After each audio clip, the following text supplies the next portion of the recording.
On this episode of Edge of the Web. Be agile, be adaptive. When people get cocky and too caught up in this works now, it'll work forever, that's when they fall behind. So I'm always actively looking for the next strategy. I'm always studying marketers and creators that are further ahead than me, who have more influence, who are where I want to be in terms of and where I end up in business. So stay alert, stay on these platforms, follow shows just like this one to keep up with the times, and always follow the data, track your analytics, do what works. Your weekly digital marketing trends with industry trend-setting guests. You're listening and watching Edge of the Web.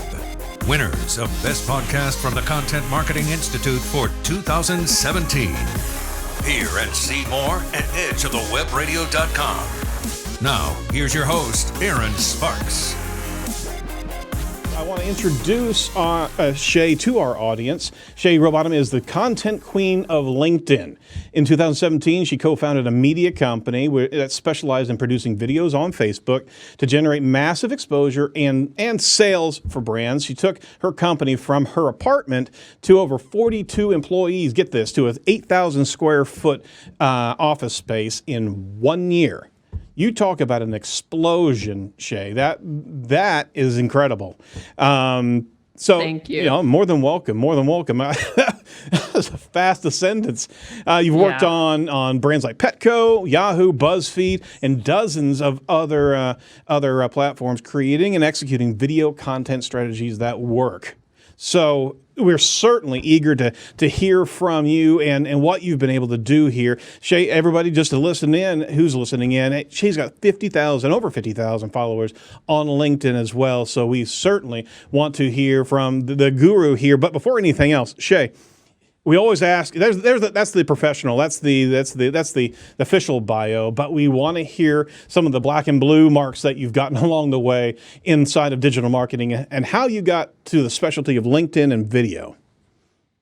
Absolutely, yes. So, I have a pretty non-traditional background when it comes to marketing. Mm-hmm. I actually used to be a musician, and I never really identified with entrepreneurship or found myself to be business material or anything like that. So the first agency I ended up founding kind of fell into my lap when I was failing as a musician and my life was not going well. I knew I had to refocus. I knew if I didn't switch directions, I would not like where I was headed. I had picked up an opportunity to work for a large page owner on Facebook in making video content for his following.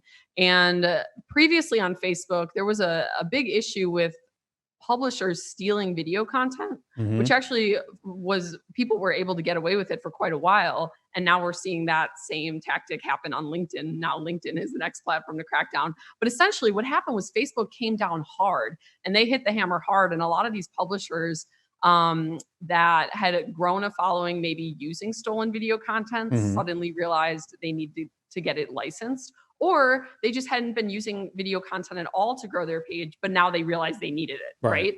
So it was actually a fairly interesting entrance into entrepreneurship because all of these clients kind of fell in my lap. It was very organic, word of mouth. People were just finding out, hey, this company, they're licensing videos, they'll edit it, brand it for you, get it safe, safe and secured for your page. So I saw that there was so muut money to be made on social media, and I saw that I didn't really know anything about marketing, and that was why I had failed as a musician. So I really humbled myself and put my head down, learned how to edit. First of all, learned how to curate content and license it so everything is legal. And then I just started cultivating all of these relationships with page owners, brilliant minds, people. Some people just like me, young, dropped out of school, figured out the internet and how to grow a following. Some a little more, older and business established. But either way, I was in a really unique position, especially for my age, considering I was a college dropout. I didn't have any marketing experience. I'd never been an intern or anything. But I had this network of clients who were constantly telling me how to edit something to make it go viral and how to curate content that's going to get more of a reaction on social media. Yeah. So I was just a sponge. And for years, I just soaked up this knowledge. And, that was really what I focused on the first year building my agency, was just the formula, how to do it, how to edit, how to set up the back end.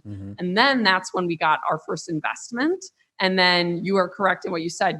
That first investment took us from 8 employees that initial year all the way up to over 40, working with some of the biggest brands on social media. Wow. Yeah. So to bring all of this back around, landing the airplane, I worked on Facebook for so long that I was able to eventually pivot and learn that a lot of the tactics that we figured out worked for video marketing on platforms like Facebook also work on LinkedIn. Really, the only difference was no one was doing it yet because, as we said earlier, the platform is young, it's fresh, video is still relatively young as a feature.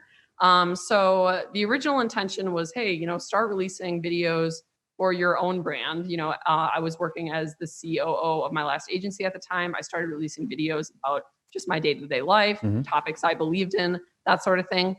And the leads were just immense. Like within 2 months of me releasing, I was doing 3 original videos on my LinkedIn page a week.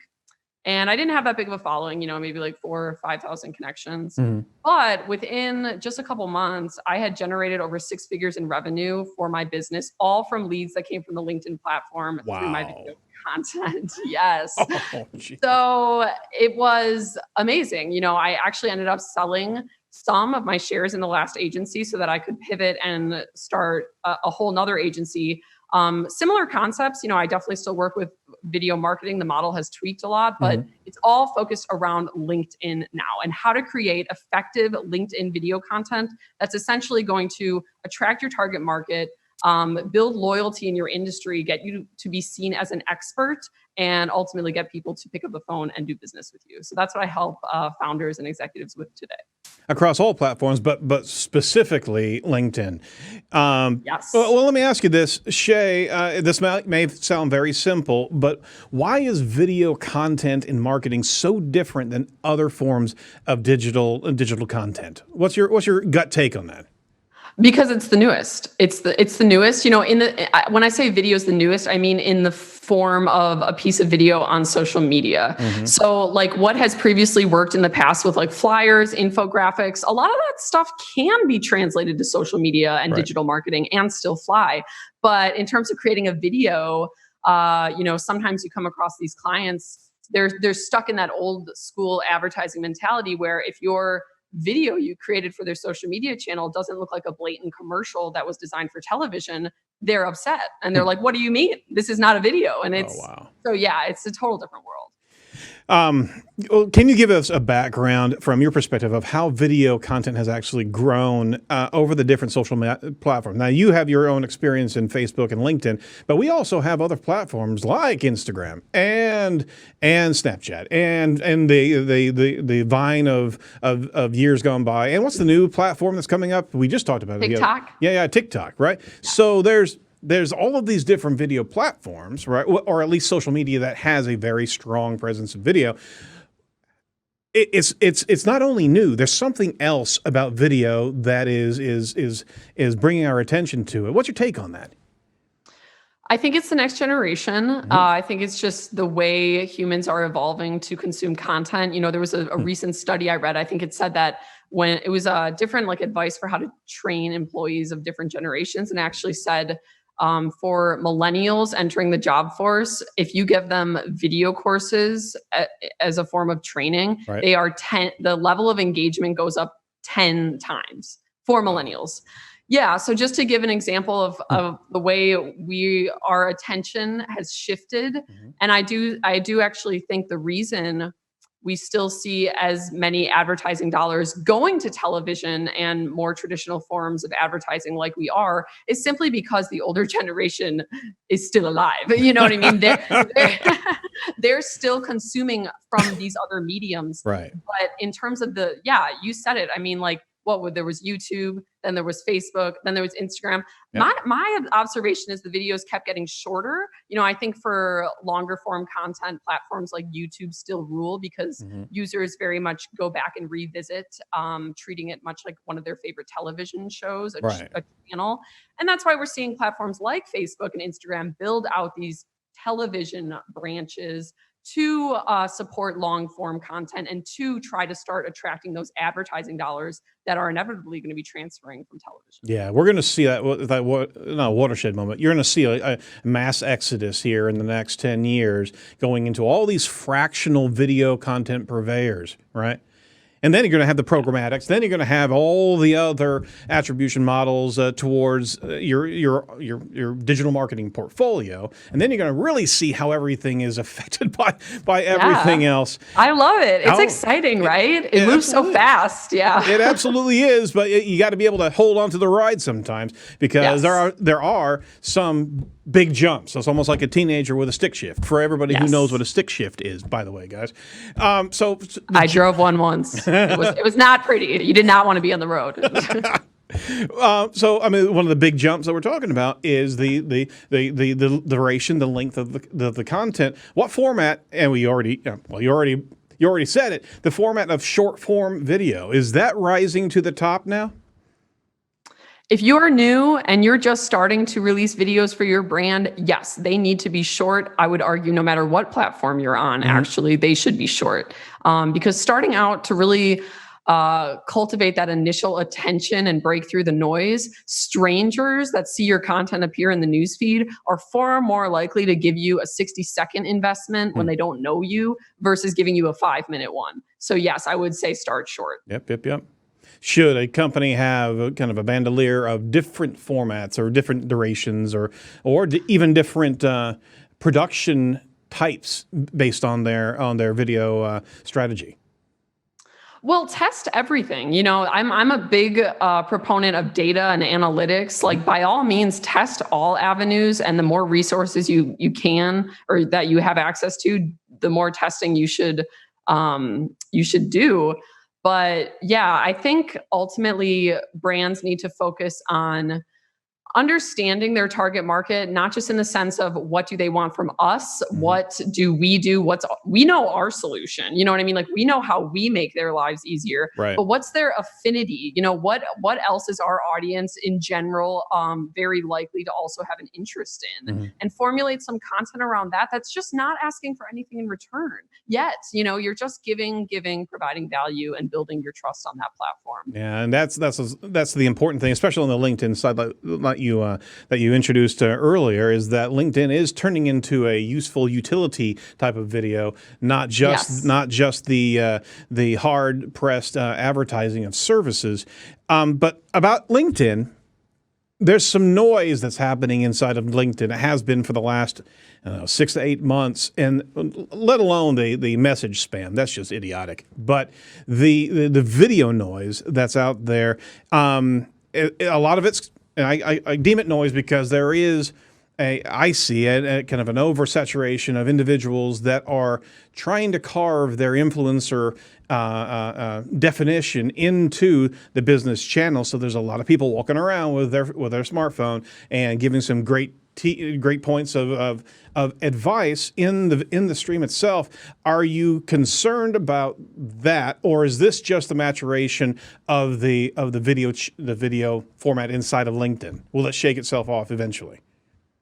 Yeah, I think it's just a natural progression, and things will evolve.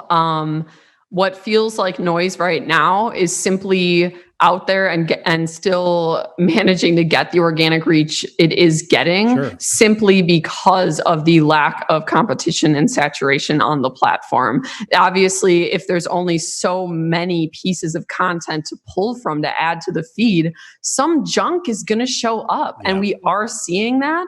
But it gives creators like myself, for example, or people who are in marketing and have a background in social media and social media page management and growth, it actually provides us with quite an advantage, because, as I just said, that competition is not there yet, and it hasn't become over competitive with really valuable content creators. That's actually a really good signal that LinkedIn's paying more and more attention to that video content. So as opposed to turning away from LinkedIn, I mean, what you're seeing is the burgeoning video delivery of an organization, and that's a fantastic take on it, because literally it's an opportunity to be able to get that even better produced content, even more useful content in the stream itself. Yes, if you're someone who's having relative success on LinkedIn right now with your video content strategy, Right. 10x it, go all in, do even more, because those views that you're growing accustomed to right now and that organic reach that you find comfortable, Right. it's gonna go away just as fast as it showed up. So go all in while you can right now. All right, so put all your chips in. We're going deep into this, but there's one. There are KPIs that are associated to all types of marketing. You have lead generation, you have engagement factors. One of the things that you stress upon and you help cultivate for organizations is authority. You've helped organizations to expand their business and generate revenue, but the authority measurement, right?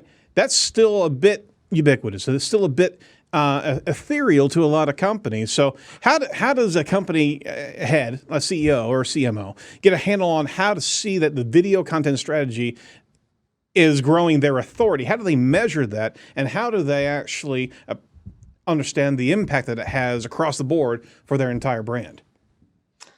Yeah, that's a great question. Thank you for asking me that. I think it has a lot to do with the fact that you're simply showing up. You're showing up consistently as someone in this industry who has valuable knowledge and wisdom to share.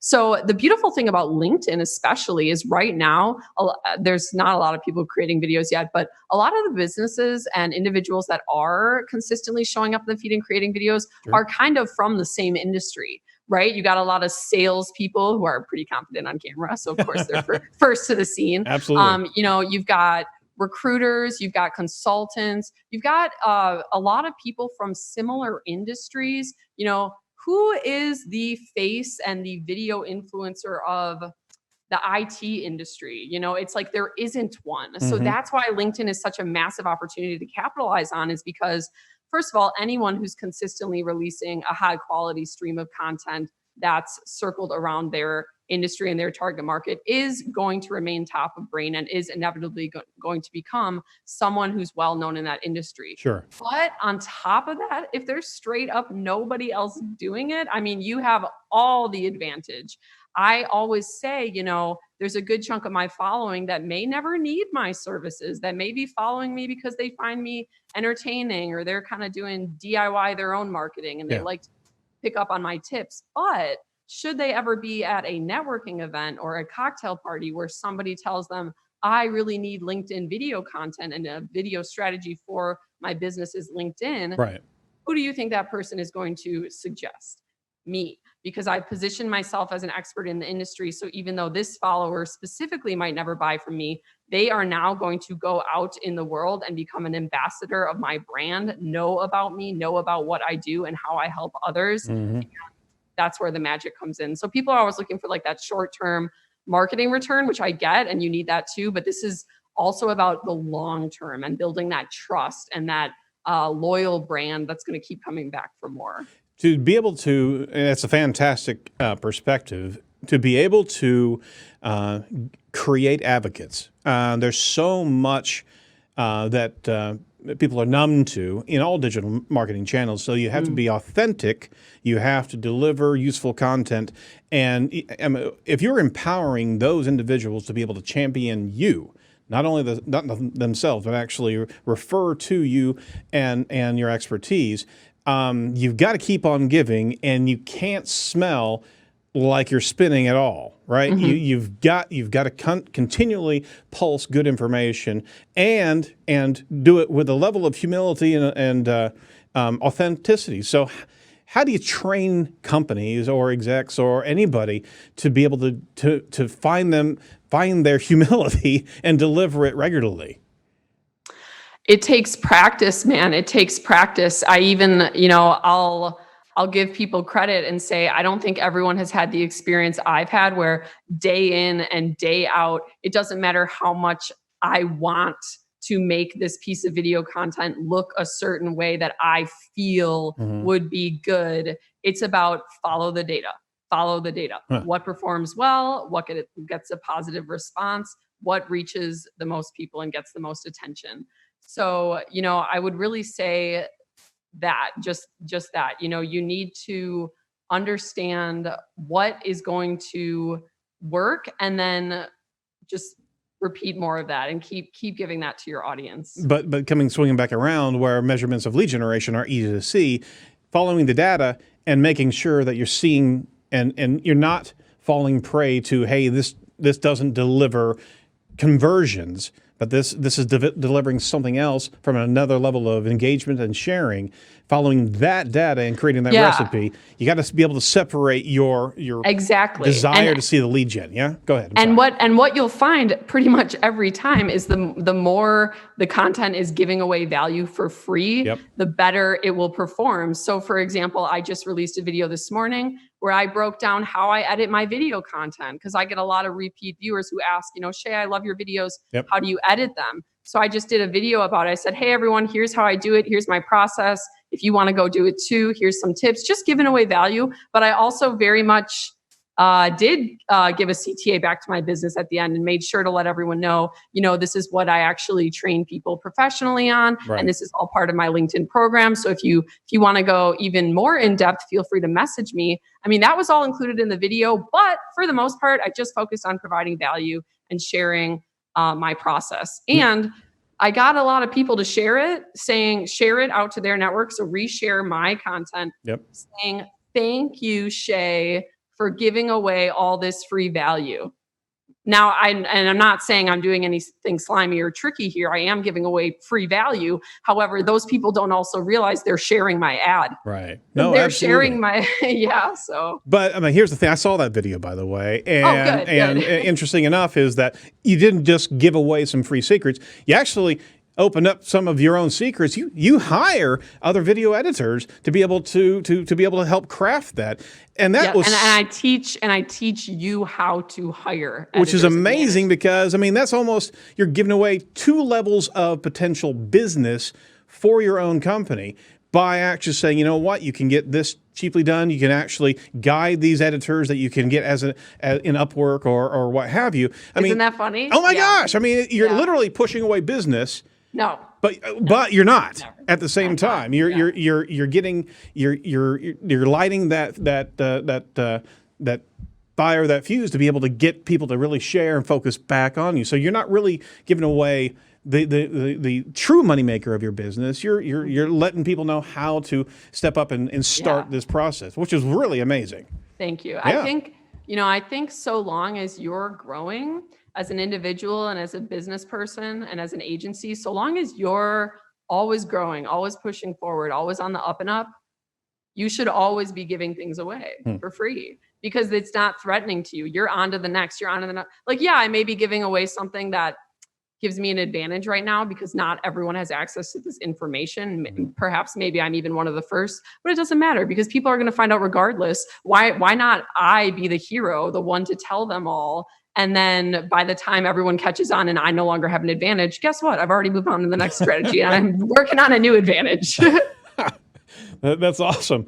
All right. So, for example, one of the advantages that you refer to are PODs. And there's a good deal of opportunity in the POD for the users that aren't listening. If they're not listening, then they won't be able to even hear this. So for the users that haven't experienced POD or what that is, can you break that concept down for us? And is it exclusively inside of LinkedIn?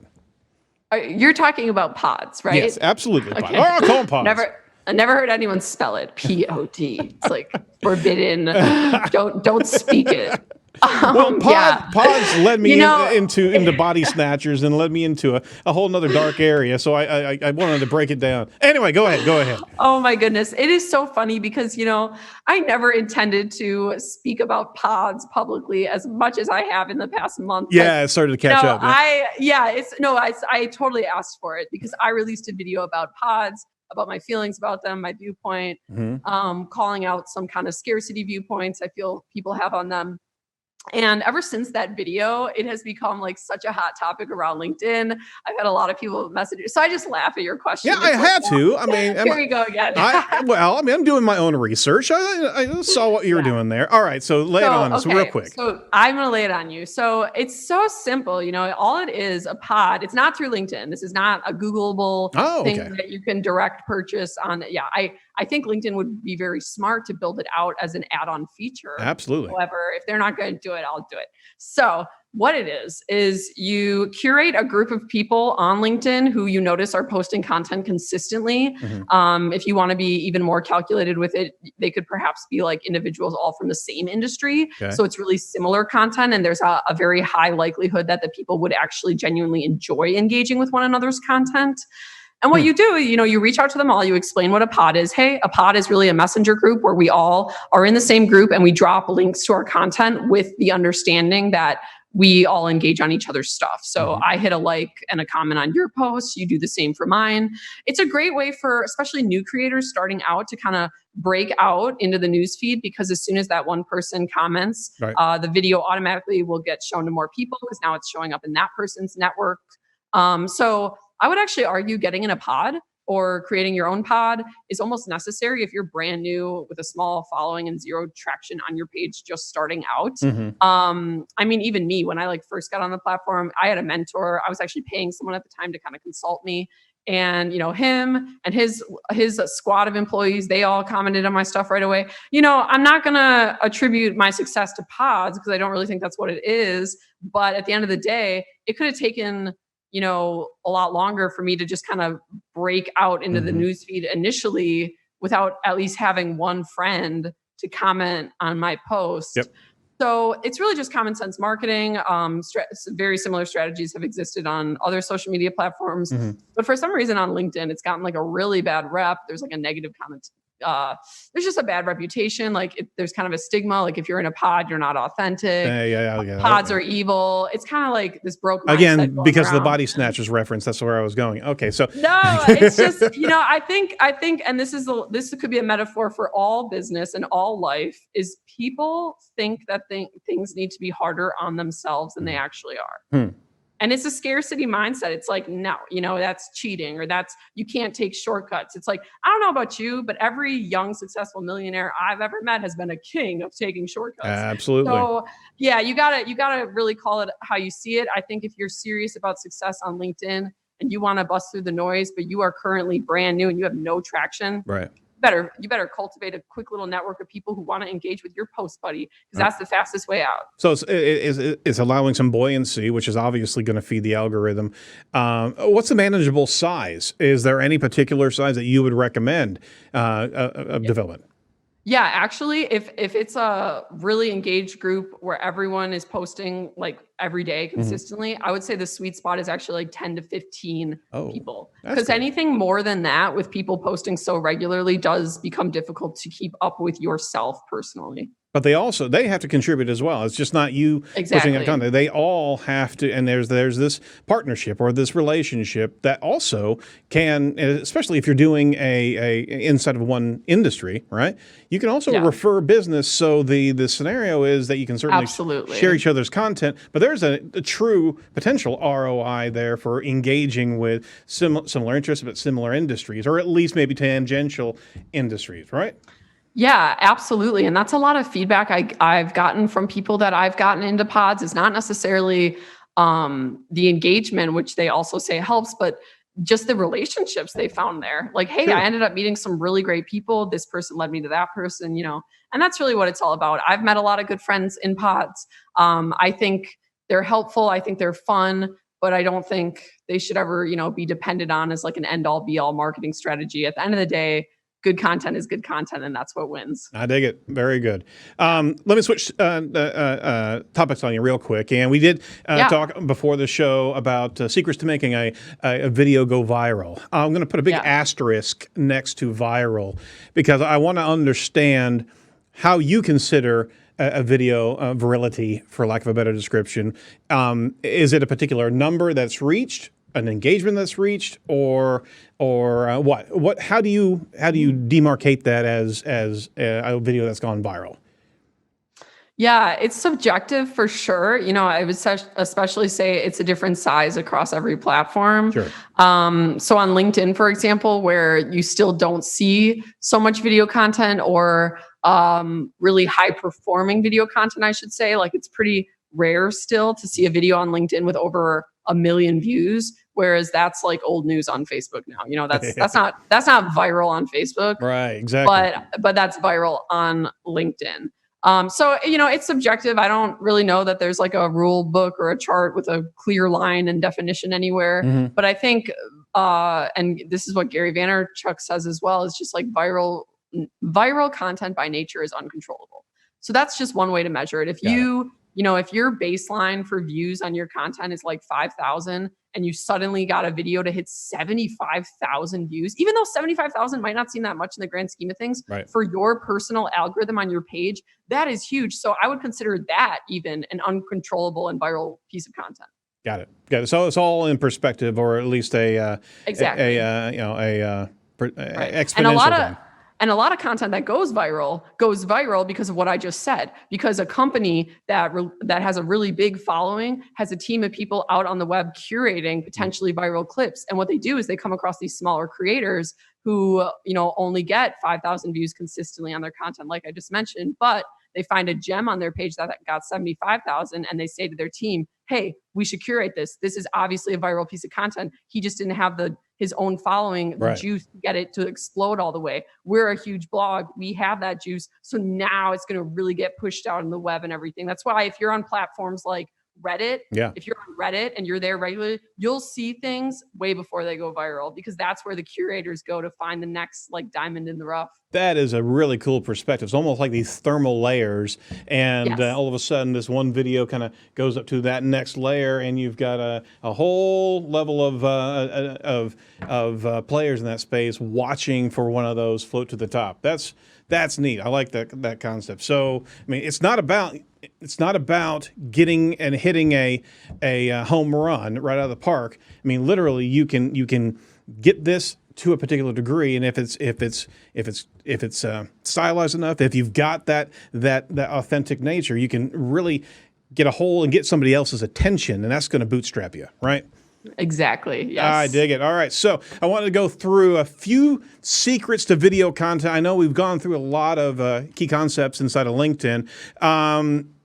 And I'm going to let you run with it for a couple of minutes, but I just first wanted to touch base on production quality. Does that have a major factor in the secrets of creating video content? I'm so glad you brought this up. Oh, gosh. Okay.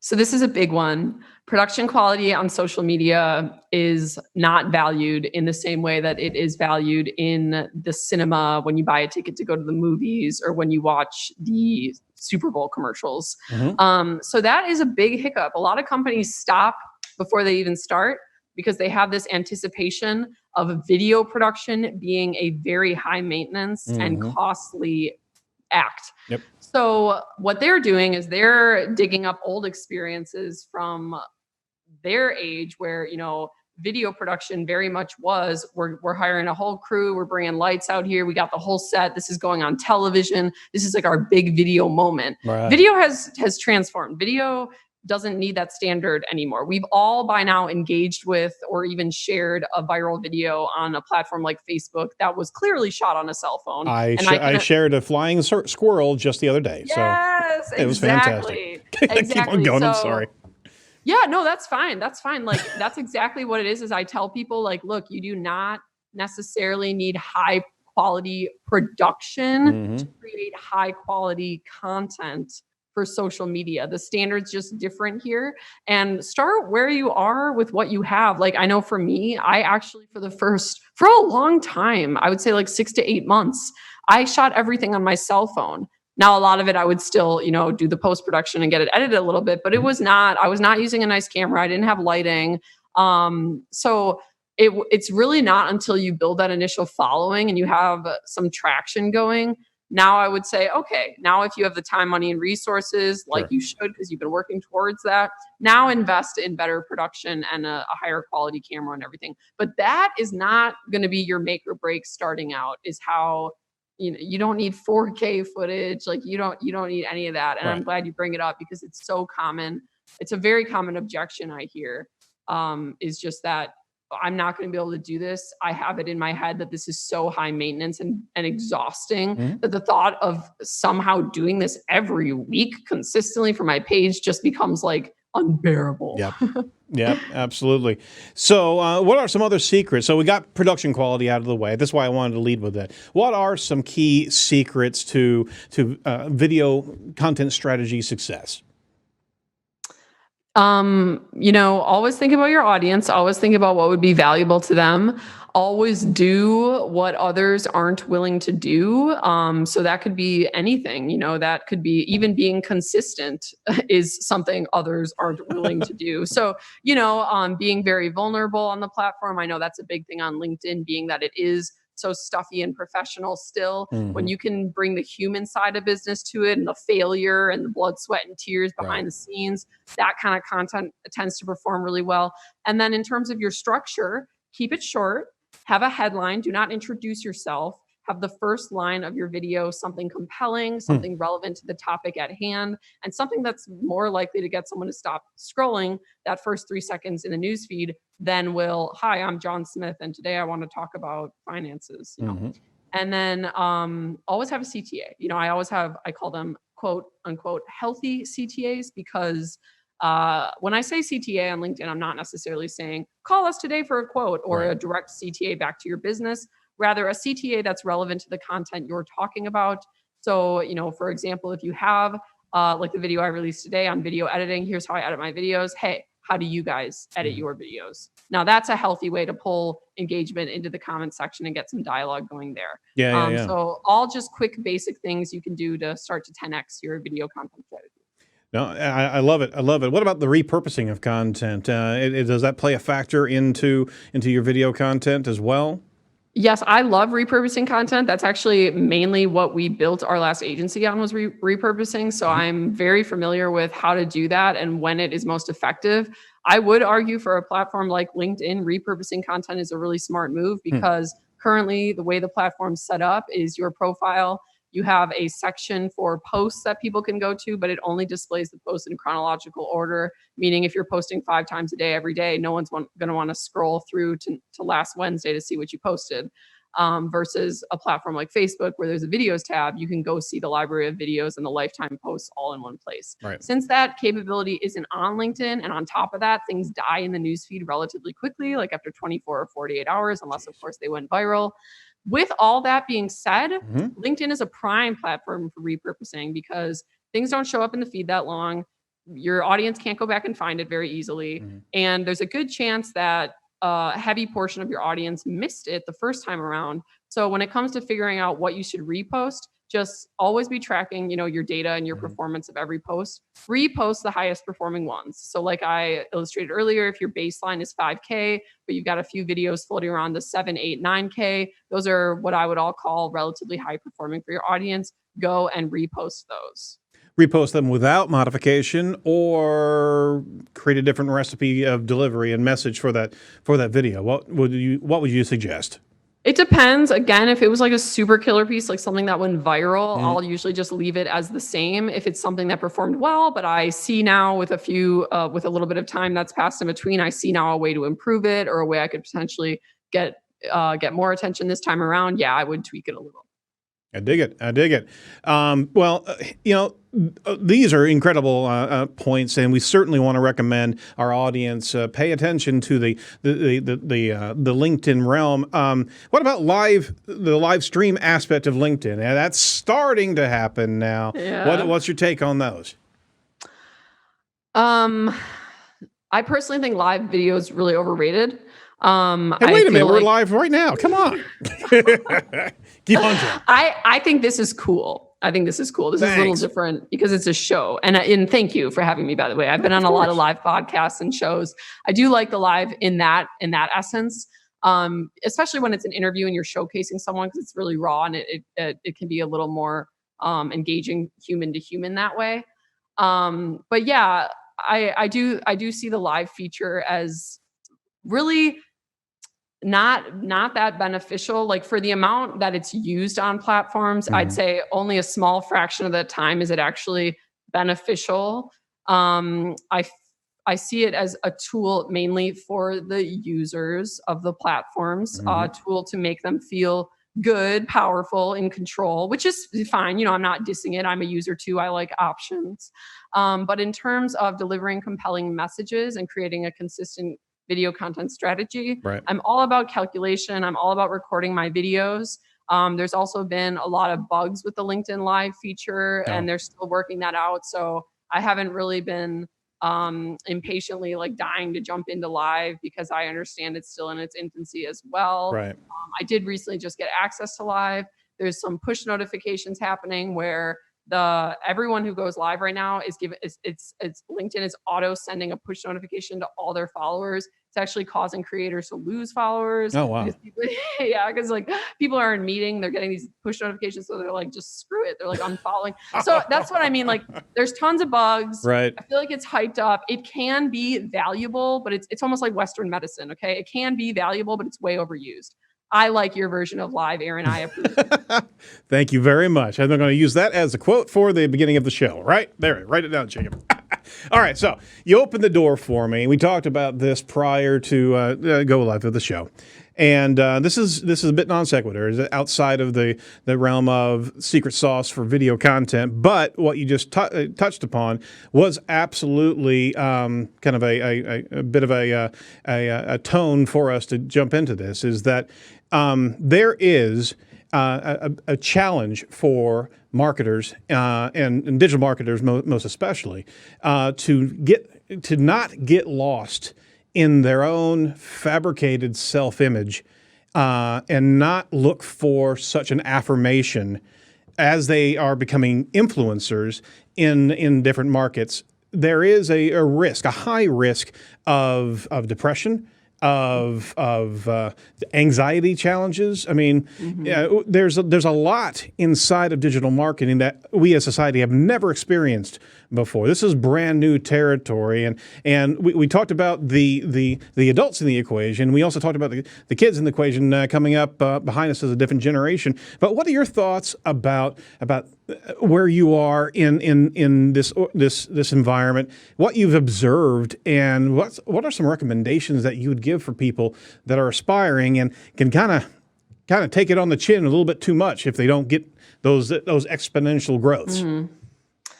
Great question. I'm so glad you brought this up, and this is also something I've had to be really self-aware about because I'm now I have almost 100,000 followers on all my platforms. So it's really interesting because I actually feel that one route to massive growth on social media and, getting the most likes is insecurity. If you are dependent upon an external validation, like your following, praising you, complimenting you, liking you, commenting on your stuff, you actually have a weird, twisted advantage in marketing because you're attaching your self-worth to that growth, and you're going to wake up every day and make it happen. Now, I'm not necessarily saying these insecure individuals are the ones killing it the most in terms of revenue, rather illustrating that the vanity metrics and the influencer world of who has the most followers has become very much a way to feed insecure people who feel they need that validation to be whole. So, and you and I were talking about this offline earlier on the show because I have struggled with depression a lot in my life, and the challenges being a businesswoman and trying to kind of like break through my limiting beliefs of what I believe I deserve and what I'm worthy of. So kind of like balancing that, trying to grow my following and my agency as much as possible, because obviously my following is linked to my business, while also walking the line of like, okay, Shay, hypothetically, if your 100,000 followers got wiped off the map tomorrow, would you be okay with yourself? And would you be okay? Obviously, my business would suffer, and I'd be pissed. But let's just move that aside for a minute and just talk about me personally and my own issues with self-esteem that I've struggled with in life. I have to really be conscious of this in practice. I want to be the unshakable Shay at my core that I know is in there, that I'm recovering from childhood, like we all have to do. You know what I'm saying? There you go. Yeah. So I have to be okay with like, hey, your worth is not attached to that. Your if you have a piece of video content, it didn't do that well that day and it flopped that day, and therefore your mood for the day is shot, that's not okay. You need to be consistently stable and strong within yourself. So if you are someone that's kind of in the influencer world, trying to grow that personal following, be self-aware of this, be mindful of this. I think at the end of the day, what we need to focus on is feeling that we are enough as we are, without the things that we do, we achieve, or become title status wise. So that's where I'm at now. All right. I don't think there's anything that I could possibly add into the mix there. You said it all. We're getting affirmation from a space that we haven't even experienced before. And having that mirror that you just demonstrated, that analogy, if you lose all of your followers, are you going to be okay? If the algorithms change and everything is pulled from you, if you don't have that strength of yourself, right? But you got to look at what you're really doing. If you're dependent on the social media realm to give you that affirmation, that dopamine injection, right? That Simon Sinek said so well. If you're not in there, right, and if you're not in there to win it and also win it for yourself, right? Then there's potentially an addiction problem, and you got to push back a little bit, right? Yes. Yeah. It is an addiction. It is just one more outlet for distraction, which that's what I consider addiction to be. It's just a distraction from our inner pain that we haven't been taught how to grieve and deal with. And I think it's also cool in the sense that social media has brought people the opportunity to become famous and to grow an influence without having money, resources, connections, ties to Hollywood, basically. Mm-hmm. Just any old Joe Schmo who has a niche or value to provide on social media can randomly grow a following and create a life from it, which is the other end. We become addicted, we compare, we become depressed, we're addicted to scrolling. Mm-hmm. But the beauty of it is, look at the opportunity that these platforms have given so many people who previously didn't have access to those resources. Is really cool too. Absolutely. Yeah. You got to have the good along with the bad in these spaces. Yes. But we do have to practice discipline, self-discipline, and know when. You're reminding me I got to check my notifications. All right, you're dropping gold all over the place, Shay. Thank you so much. Thank you. What are some final steps, final thoughts that you would have for digital marketers that are listening to you right now? Just stay alert, man. Follow the trends. I know we all have that golden moment where we find what works for us, and we got that magic formula going, whether it's with your SEO, your email marketing, your LinkedIn video content. But be agile, be adaptive. But when people get cocky and too caught up in this works now, it'll work forever, that's when they fall behind. So I'm always actively looking for the next strategy. I'm always studying marketers and creators that are further ahead than me, who have more influence, who are where I want to be in terms of and where I end up in business. So just stay alert, stay on these platforms, follow shows just like this one to keep up with the times. And always follow the data, track your analytics, do what works. There it is. I love it. Oh, thank you for the compliment, Shay. We really do appreciate it. It's been a very enjoyable conversation. I want to wrap up with what we ask our guests on every show. What bugs you about your industry right now?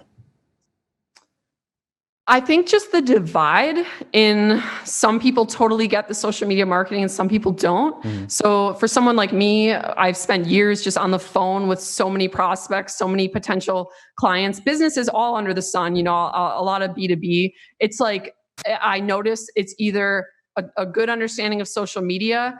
Maybe they know how to do it. Maybe they don't know how to do it. They just know they need it and they respect the people that know how to do it. So those are great clients for me because I can just get in, do my job, do what works for them. Right. But then you got this other section over here that's still behind, that's still stuck on maybe television, for example, that personally they don't spend a lot of time on social media. So they don't get it from a user standpoint. There's such a divide. It's almost like the same thing we're seeing with college right now. It's kind of finally starting to split. People are either no, you still need a degree no matter what. And some people are yeah, it seems like a lot of degrees are kind of useless. It's there's just this divide. It's true though. There's a divide. So I see it happening in marketing right now, digital marketing specifically, where there's still a divide. There's still this kind of like old school mentality dragging behind that we got to catch up. And sometimes it works out for the best. Sometimes I can really take the opportunity to educate those prospects and turn them into killer clients where we really improve their business. Sometimes they're kind of like the person I just mentioned in my last bit. They're a little stubborn, stuck in their ways. They don't think that there's anything better than what they're doing. So we'll just wait and see. Well, yeah, absolutely. That's the way of the world right now. If they don't get it, they don't get it, right? Right. They'll get it, but in a different way down the road, being served by their competitors. Conversely, here I say this: you're either growing your own company's following and platform so you can advertise here, or you're not investing in your own platform and you're just going to end up in future years spending your marketing dollars to advertise on other people's platforms up here. So you're either going to build your own for your agency and your industry, or you're going to spend money advertising on someone else's. Which route do you want to go, baby? Yeah, there you go. Well, conversely, to wrap up, Shay, what excites you about your industry right now? We certainly have gone through a lot of your experiences, but in one point, what's the coolest thing?